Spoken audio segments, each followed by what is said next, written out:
আমি ছুটে গেলাম এই কালিদাহের কুলে, গিয়ে দেখি আমার গোপালের চূড়াবাসী ভাসে জলে, কালো অঙ্গ জলেতে মেশায়। দেখলাম আমার গোপালের চূড়াবাসী গুলি কালিদাহের জলে ভাসছে, আর আমার গোপালের ওই কালো অঙ্গখানা কালিদাহের কালো জলের সঙ্গে মিশে গেছে। আমি গোপালকে আর দেখতে পাচ্ছি না। এদিক ওদিকে কত চাইছি, কত কাঁদছি, গোপাল আমার কোথায় গেল?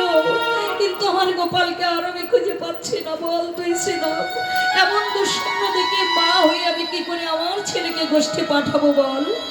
আমি রজনীর শেষে স্বপ্ন দেখেছি, শুনেছি শেষের বেলায় শেষ রাত্রিতে স্বপ্ন দর্শন করলে সত্যি হয়ে যায়।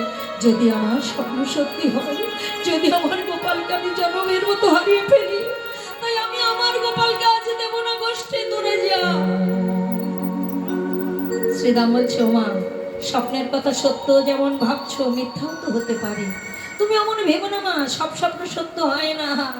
তুমি দুঃখ করো না। আর তোমার গোপাল জাদুমণি না গেলে আমরা কি করে যাব বলো মা? গোপাল ছাড়া যে আমরাও গোষ্ঠী যেতে পারি না।